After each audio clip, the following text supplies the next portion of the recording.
Hello my dear students, welcome back. So we have to start with the new topic, that is evolution. बहुत important है and this is the last topic of this chapter also. So we need to concentrate and we finalize it today in this lecture. What is evolution? उसको समझने से पहले हमें एक समझना पड़ेगा टर्म कहाँ से आए और इसका मतलब क्या है, देने वाला कौन था इसके पीछे. Actually this term was given by Herbert Spencer. Evolution की टर्म किसने दी थी? Herbert Spencer, HERPERT, Herbert Spencer ने एवोल्यूशन का टर्म दिया हमको. इस एवोल्यूशन का मतलब क्या है? Actually this word is derived from a Latin word evolver. Evolvere. तो इवॉल्व का मतलब टू अनरोल और टू अनफोल्ड. किसी चीज को, किसी चीज का राज खोलना, right? You can say like that. कोई चीज बंद है उसको खोलना, अनफोल्ड करना, उसके अंदर जानना, राइट? तो देख लीजिए ये एवोल्यूशन जो था, कंसेप्ट दिया किसने? All of you know that it was the Charles Darwin who explained this concept कि प्रेजेंट डे जो कॉम्प्लेक्स ऑर्गेनिज्म है हमारे पास, जो अभी के टाइम पे हमको बहुत ज्यादा कॉम्प्लेक्स ऑर्गेनिज्म मिल रहा है, like we people are there.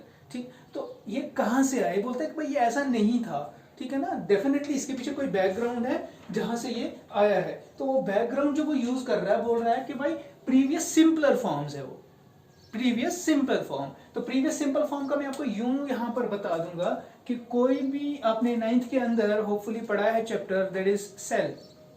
Cell में क्या है? That is the simplest form.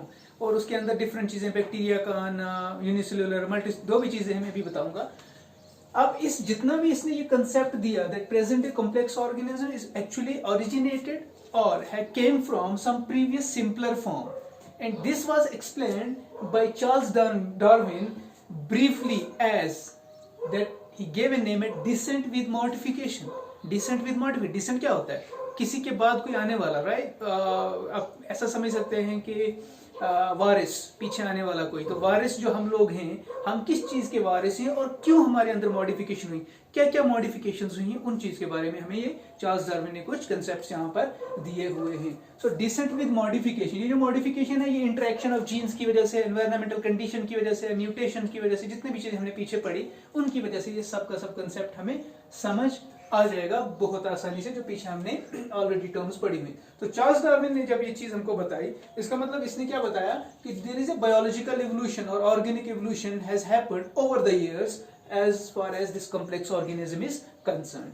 चलिए, तो हम देखते हैं कि जो मेथड्स थे, अब इसने चार्ल्स ने बताया एवोल्यूशन तो हुआ है, डिसेंट विद मॉडिफिकेशन है, but what is the proof? What is the proof? तो प्रूफ के लिए उसने क्या किया? उसने बोला कि भाई मैं इस चीज को समझाने के लिए ट्रेसिंग एलिमेंट्स यूज करेंगे. ट्रेसिंग एलिमेंट्स के लिए उसने क्या कंसेप्ट्स दिए, मैं यहाँ पे लिख रहा हूं. तो उसने डिफरेंट रिलेशनशिप्स चेक करना स्टार्ट किया. That mean he use some methods. So methods of what? Tracing. Methods of tracing evolutionary relationship. Methods of tracing evolutionary relationships. इस कंसेप्ट के अंदर हम क्या चीज पढ़ेंगे? नंबर 1, इसके अंदर नंबर 1 जो हमको पढ़ना है that is evolution and classification. Evolution and classification, number 1 concept. Now what is evolution and classification? ये बता रहा है कि भाई एवोल्यूशन हुई है क्यों. आप अगर क्लासिफिकेशन आपने 9th के अंदर आपने देखा है, and you have to go through in 11th class also, कि व्हाट इज क्लासिफिकेशन. क्लासिफिकेशन जब भी आप कुछ बहुत सारे ऑर्गेनिजम्स को, आप you know we have a variety of organisms right on the earth. We have flora and fauna, different animals, different types of plants, and they are diverse, you know divergent इतना है उनका, they are broadly divided, categorized, and they are residing in different areas. तो वो जो classification है वो different basis पे है. आपने 9th के अंदर पढ़ा होगा, on the basis of cell आपने पढ़ा होगा. सेल के बेस पे उनको कैटेगराइज किया गया है, whether they are unicellular, multicellular. Okay, आपने उनकी न्यूट्रिशन की बेस पे आपने देखा होगा, whether they are autotrophs, whether they are heterotrophs. ये जितनी भी चीजें आप देख रहे हैं यहाँ पर, ये सब की सब को उसने कंसीडर करना स्टार्ट कर दिया. दैट इज एवोल्यूशन का भाई क्लासिफिकेशन के साथ कंसेप्ट जरूर है कि भाई जितनी भी ये चीजें आ रही है इन सब का कोई ना कोई इसके साथ रिलेशन है. चलिए जी, अब इन सब को उसने कंसीडर किया, इन कैरेक्टर्स को उसने आप इसके लिए ले लिया फंक्शनल करने के लिए, ताकि मैं अपने एवोल्यूशन को कंसेप्ट को वो फंक्शनल कर सके। चलिए जी, बहुत सारी चीजें और भी हैं इसके अंदर। आप समझ लीजिए, इतना समझ लीजिए कि जितने भी बेसिक स्ट्रक्चर्स हैं वो सब सेम होते हैं, आगे जाकर उनके काम या बाकी चीजें अलग अलग हो जाती हैं। और क्लासिफिकेशन के अंदर ब्रॉडली बहुत सारी चीजें आती हैं, ठीक है ना। आप देखिए ऑटोट्रॉफिक, हेटेरोट्रॉफिक, मल्टीसेल्यूलर है, यूनिसेल्यूलर हो गया, देन वी हैव आल्सो जितने भी और चीजें क्लासिफिकेशन के अंदर आपने देखा होगा, there is an you can say hierarchical system, right. What is hierarchical system? ये हायरार्कियल सिस्टम होता क्यों है? ताकि आप ये जान सके कि क्लोजली रिलेटेड कैरेक्टर्स किसके हैं, राइट। जितने क्लोजली कैरेक्टर्स होंगे उतनी उसकी एक कैटेगरी बनती है। उसी की दूसरे वाले हैं जिनके अंदर और क्लोज कैरेक्टर्स, उनको अलग से रखा जाता है, उनको अलग से। That means they have a relation in between it. That's what Charles Darwin tried to explain in this concept. Okay, अब इसको समझने के लिए और एक चीज, दूसरी चीज एक तो उसने दिया क्लासिफिकेशन से हम इवोल्यूशन को समझ सकते हैं। दूसरा कंसेप्ट उसने दिया कि ऑर्गन्स का जो बेस्ड है, right, whether the organs are same और डिफरेंट। Okay, let's see. तो he gave it, that is about homologous organs.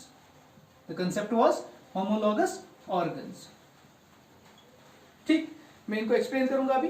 homologous organ and tracing the evolutionary relationship. Then homologous के बाद था एक और analogous organs. इनके बारे में भी आपको बताना है। analogous organ के बारे में हम पढ़ेंगे और उसके बाद हम चलेंगे आगे एक तीसरा कंसेप्ट पढ़ने के लिए जिसका नाम है पैलिनेटोलॉजी